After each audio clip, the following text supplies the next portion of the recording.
ಕನ್ನಡ ವಾಹಿನಿಯಲ್ಲಿ ಪ್ರಸಾರವಾದ ಜನಪ್ರಿಯ ಧಾರಾವಾಹಿ ಲಕ್ಷ್ಮೀ ಪರಮ. ಈ ಸೀರಿಯಲ್ನಲ್ಲಿ ನಾಯಕಿ ಲಕ್ಷ್ಮಿ ಪಾತ್ರದಲ್ಲಿ ನಟಿಸಿದವರು ಭೂಮಿಕಾ ರಮೇಶ್. ಲಕ್ಷ್ಮೀ ಪರಮ ಸೀರಿಯಲ್ ಮುಗಿಯಿತು. ಸದ್ಯ ತೆಲುಗಿನಲ್ಲಿ ಮೇಘ ಸಂದೇಶಂ ಸೀರಿಯಲ್ನಲ್ಲಿ ಭೂಮಿಕಾ ರಮೇಶ್ ಅಭಿನಯಿಸುತ್ತಿದ್ದಾರೆ. ನಟಿ ಭೂಮಿಕಾ ರಮೇಶ್ ಮೂಲತಃ ಮೈಸೂರಿನವರು. ಮೊದಲನೇ ಕ್ಲಾಸ್ವರೆಗೂ ಮೈಸೂರಿನಲ್ಲೇ ಭೂಮಿಕಾ ರಮೇಶ್ ವಿದ್ಯಾಭ್ಯಾಸ ಮಾಡಿದರು.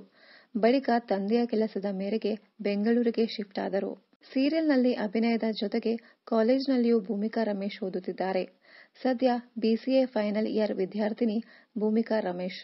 ನೃತ್ಯಗಾರ್ತಿ ಆಗಿರುವ ಭೂಮಿಕಾ ರಮೇಶ್ ಭರತನಾಟ್ಯ ವಿದ್ವತ್ ತರಬೇತಿಯನ್ನ ಪಡೆಯುತ್ತಿದ್ದಾರೆ. ಸಿನಿಮಾಗಳಲ್ಲಿ ನಟಿಸುವ ಆಸೆ ಭೂಮಿಕಾ ರಮೇಶ್ ಅವರಿಗಿದೆ. ಉತ್ತಮ ಅವಕಾಶಗಳಿಗಾಗಿ ಭೂಮಿಕಾ ರಮೇಶ್ ಎದುರು ನೋಡುತ್ತಿದ್ದಾರೆ. ಭೂಮಿಕಾ ರಮೇಶ್ಗೆ ಡಾ. ರಾಜ್ಕುಮಾರ್ ಅಂದ್ರೆ ಅಚ್ಚುಮೆಚ್ಚು. ಶ್ರೀದೇವಿ ಅಂದ್ರೆ ಭೂಮಿಕಾ ರಮೇಶ್ ಅವರಿಗೆ ತುಂಬಾ ಇಷ್ಟವಂತೆ. ಚಿಕ್ಕ ವಯಸ್ಸಿನಲ್ಲಿಯೇ ಶ್ರೀದೇವಿ ಅವರ ಹಲವು ಹಾಡುಗಳಿಗೆ ಭೂಮಿಕಾ ರಮೇಶ್ ಪರ್ಫಾರ್ಮೆನ್ಸ್ ಮಾಡಿದ್ದಾರೆ. ಕಾಕತಾಳೀಯ ಅಂದ್ರೆ ಶ್ರೀದೇವಿ ಹಾಗೂ ಭೂಮಿಕಾ ರಮೇಶ್ ಇಬ್ಬರ ಬರ್ತ್ ಡೇಟ್ ಆಗಸ್ಟ್ 13 ಒಂದೇ ದಿನ.